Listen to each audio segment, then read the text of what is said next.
Comment promouvoir la musique guinéenne à travers les soirées caricatives? C'est le thème que nous abordons aujourd'hui avec notre invité. Je disais, notre invité s'appelle Jean Lambert, appelé sur les réseaux sociaux Stéphane Dadjou et Habibatou Silla. Et avec eux, on va parler de la soirée des Kamsarois qui se tiendra le 3 mars prochain, ici à Conakry, c'est ça? Oui, exactement. Alors, on va aller avec la toute première question. C'est quoi cette soirée Kamsarois pour ceux qui ne connaissent pas cette soirée?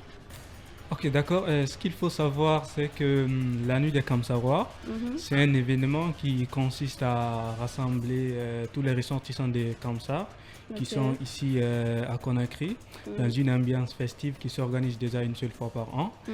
Et parce que ce qu'il faut comprendre est que il y a beaucoup de Kamsarois qui sont là à Conakry parce que nous, on étudie là-bas jusqu'en terminale.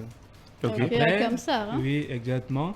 Après le bac, il faut venir continuer les études par là. Ok. Mhm. Ce qui fait que une fois ici, vous avez besoin de vous retrouver entre vous et tout.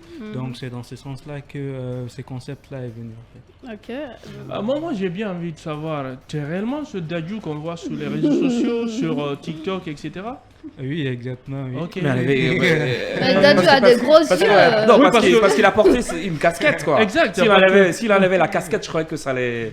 Hein? Vous préférez garder La votre casquette, hein? la soulever un peu Hein? pour qu'on te Enlever carrément, reconnaisse quoi. Je crois dans que cette c'est. émission. Je crois que c'est encore mieux. Enlever carrément.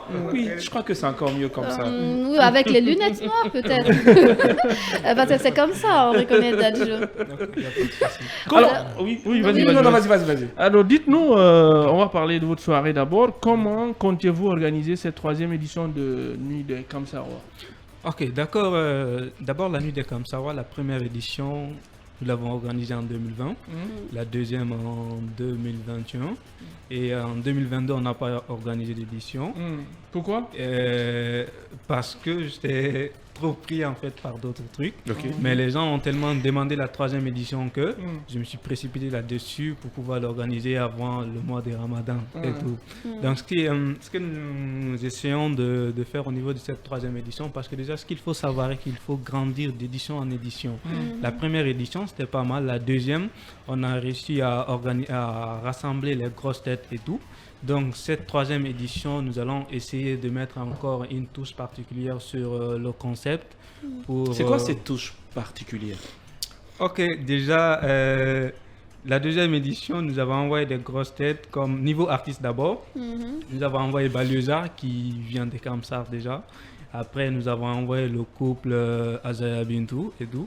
Et avec ça aussi, nous avons essayé de mettre en avant les artistes en herbe qui viennent de Kamsar mais qui sont là et tout. Donc sur cette troisième édition, nous sommes beaucoup plus basés sur ces artistes en herbe qui sont là, qui ont besoin de visibilité et tout. Et après, les grosses têtes viendront après quoi. Qui parle de soirée parle forcément de musique. Comment promouvoir la musique guinéenne à travers ces soirées caritatives? Ok, ce qu'il faut savoir d'abord est que ici, tous les artistes qui sont sur l'affiche, c'est des artistes, déjà la majorité sont des artistes en herbe et tout. Après, c'est des artistes qui sont beaucoup plus dans la musique guinéenne et tout. C'est pas des artistes qui essayent de faire comme ceux qui sont à l'Occident, qui essayent d'imiter beaucoup plus l'Occident en fait. Ok. Et les artistes, quand tu les écoutes toi-même, tu sens que réellement, ils sont dans le style guinéen et ils veulent valoriser la musique guinéenne en fait. Oui, mais ça c'est pendant la prestation et avant la prestation, la programmation, la playlist, je veux parler. Ok, je vous comprends. Concernant cela, hier j'ai été sur les lieux et j'ai eu à discuter de cela avec la responsable de 124 qui m'a dit écoute Stéphane, moi j'ai pas de problème, je vais mettre le DJ à votre disposition ces jours-là et il aura à faire ce que vous voulez en fait quoi. Donc concernant cela, je vais m'entretenir avec lui, je lui dirai comment je veux que ça soit pour que nous soyons beaucoup plus dans la promotion de la culture. Avant d'expliquer ça au DJ, expliquer à ces auditeurs qui nous écoutent et qui veulent vraiment aller à cette soirée, quelle sera Sa 100% ou 90% de musique guinéenne. Oui, ce qui reste clair est que là nous sommes en Guinée. Et ce que nous essayons de faire, c'est d'abord promouvoir tout ce qui est guinéen. et tout. Donc, ce qui reste clair, ils seront beaucoup plus dans un feeling guinéen. C'est quoi l'objectif visé autour de cette soirée? En fait, l'objectif visé autour de cette soirée, la première d'abord, chose que nous visons sur ces concepts, nous essayons d'abord de rassembler les Kamsarois qui sont là et qui n'arrivent pas à se retrouver. Parce que après, quand vous finissez d'étudier, vous êtes maintenant dans un mode professionnel, vous travaillez, tout un chacun est occupé et tout. Mais après, ce que j'ai prévu pour la 4e édition est que les fonds que nous allons réellement récolter au niveau de la 3e édition, nous allons essayer de faire un geste en fait significatif sur Kamsa pour vraiment avoir un impact après l'événement. Ok, c'est en fait, je veux savoir si c'est de faire des dons au niveau des orphelinages, c'est pas reconstruire des écoles à l'image des autres soirées qui sont souvent organisées aussi par les ressortissants. En fait, ce qu'il faut savoir est que j'ai une équipe derrière moi, je ne suis pas seul, malgré que je suis à la tête du concept, mais j'aime souvent consulter mon équipe. Nous allons travailler sur ce sujet et nous allons voir, selon les accompagnements que nous allons avoir, qu'est-ce que nous ferons après l'événement, parce que tout dépend de ça en fait. Là, présentement, je ne peux pas vous dire que c'est ça nous allons faire après la 4e édition. Du moment où vous avez commencé, vous vous êtes engagé à organiser cette 4e édition, vous avez forcément mûri des idées pour savoir, oui, cette 4e édition, on est censé faire ci, on est censé faire ça. Ok, d'abord ce qu'il faut savoir, nous sommes sur la 3e édition. D'accord, la 3e édition, oui, c'est vrai, l'autre édition n'a pas eu lieu. La 4e, c'est sur la 4e édition, nous allons nous projeter sur ça en fait. Ok. Donc c'est ce que je voulais signaler par rapport à ça. Vous dites que vous n'êtes pas seul dans votre équipe. Oui. Vous n'êtes pas seul aussi dans ce studio, mais vous êtes le seul qui répond à nos questions. Vivi, je voulais même reposer une question, parce qu'il disait qu'il était occupé à l'édition 2022, et vu que tu étais occupé, les autres n'ont pas pu organiser, ils auraient pu organiser. Il y a une déjà dans ce studio. Il y a une dame dans ce studio. Bah oui. Et elle est dans la structure en qualité de quoi? Voilà, là, elle m'assiste en fait. Quoi. Ah, c'est l'assistante. Exactement, oui. D'accord. Alors, qu'est-ce qui différencie votre soirée à une soirée dansante simple qu'on a l'habitude d'aller en boîte et musique et tout et revenir? Qu'est-ce qui vous différencie?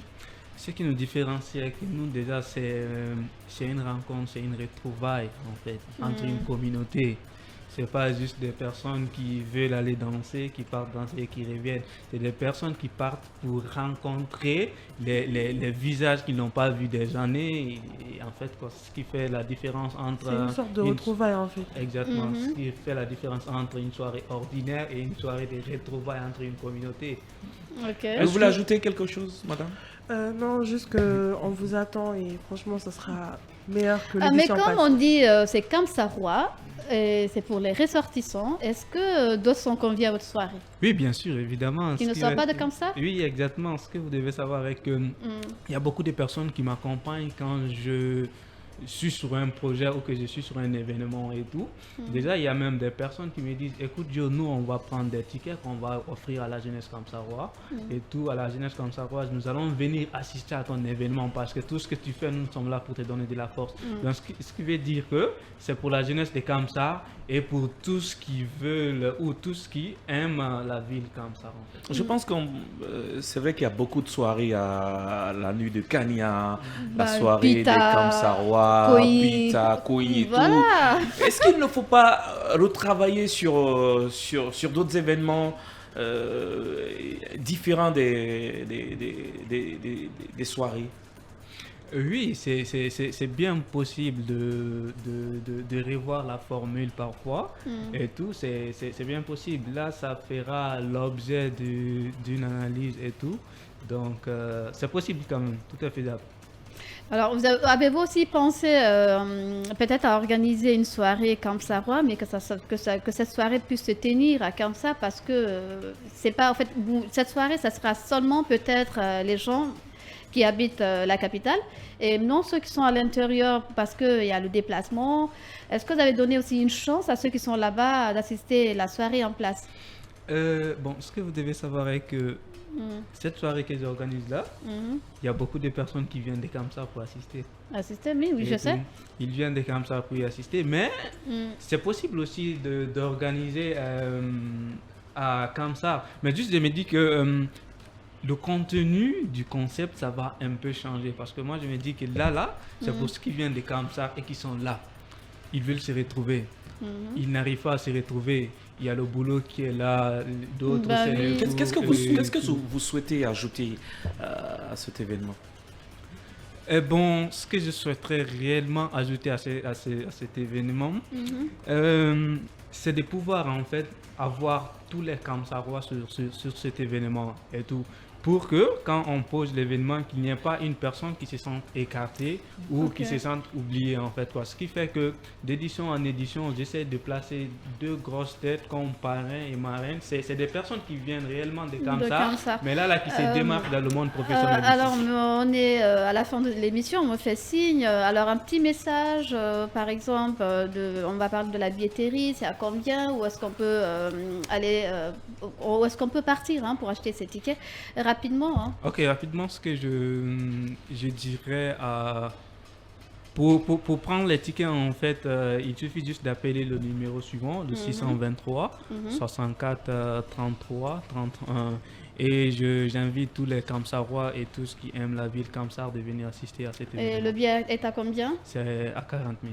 C'est pas cher? Non, pas pour un Kamsarois. D'accord.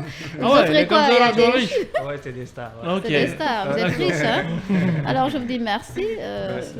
Merci Madame Abibata. Et je vous souhaite plein de succès, plein de réussite à votre soirée. Merci. Et merci, Monsieur Bouri Abdoulaye Condé. Merci à vous également, chers auditeurs de la 95.3 Film La Femme Guinée. Merci à tous de nous avoir suivis. On se reprend demain, Inch'Allah.